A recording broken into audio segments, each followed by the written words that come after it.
My teacher and dear friend of mine once introduced me to the quote a long time ago now, speak the truth even if your voice shakes.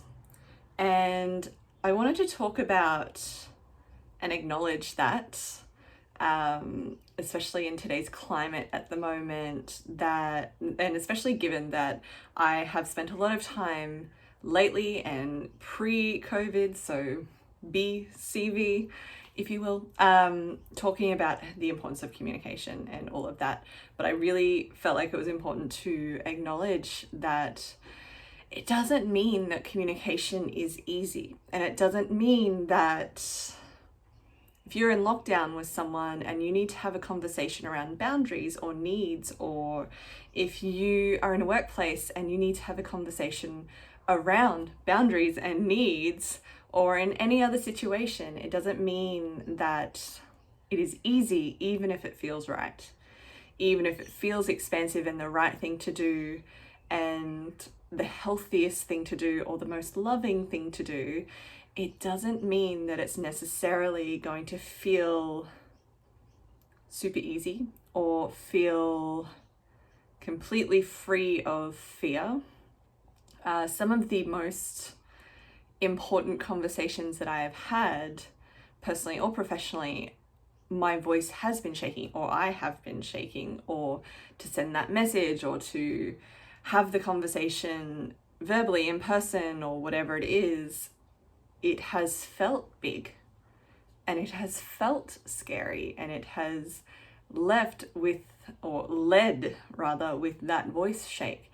But again, it has also felt like the best thing that I could do, or the most honoring thing I could do for myself or for the other person, or depending on the scenario, whatever it was.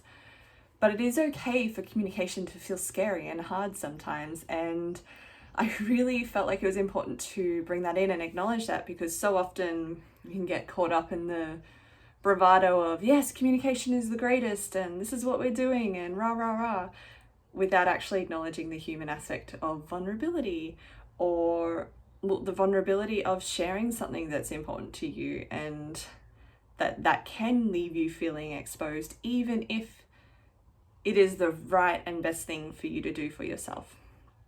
Or just the scariness in sharing or asking, not knowing what the answer will be either. That is such an important thing to still acknowledge within yourself. If you're going to your boss and asking for a raise, and you know in your heart of hearts that it is justified, but the process of actually having to ask for it or justify it to another person, even if you know it's completely the truth, can feel really scary. Or it can feel something. The feeling of having to justify your work and your action, or show your work and your actions, can make you feel something that isn't great either. It could be fear, it could be vulnerable, it could be any of those things. It could be resentment, because why should you have to justify? Whatever it is, communication isn't always easy. And I would hate for anyone to feel like they're not doing it right just because they might feel fear as a result, or overwhelm as a result, or scared, or whatever it is. If their voice is shaking when they're trying to communicate, or if they are shaking, or they have that feeling in the pit of their stomach, even though they know that it is right for them to set those boundaries, or ask for what they need, or go for something that they want. Often that's a really scary thing, because it's so exciting to be like, yes, I want this, woohoo!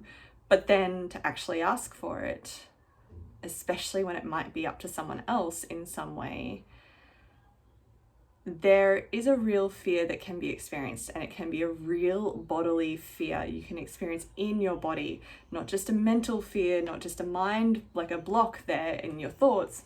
It can actually be a fear that shows up in your body. So know that if this is you, you are totally normal.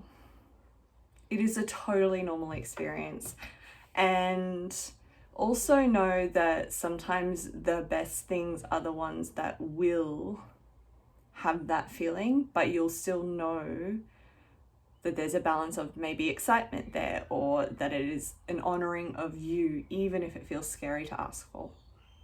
And that is really important as well. That's part of what communication is. It's teaching others how we want to be treated, or where our boundaries lie, or that we want to open up and connect more with them in some way, including in the workplace. And that is still an honoring of you, because you are honoring your voice and expressing your voice, and that is super scary. Totally get it. I have trouble sometimes in conversations, like verbal spoken conversations. I sometimes have trouble getting the words out, even though I know what it is I want to say. There's just this thing that can come up, and it's a fear. It's a fear of being, it's not a fear of being vulnerable, but it's a fear of what happens once it's out there, or how it might be taken. And that's just a part of it. But there is a real thing that is there, and that's totally normal. But there is still an honoring of you within that, and that is probably more important than the fear. So know that you're allowed to feel the fear, and if you do, it's okay. You can acknowledge it. You don't need to push it away. You don't need to be fearless before you do anything. In fact, you don't need to be fearless at all. All you need to do is just be a little more courageous than fearful. And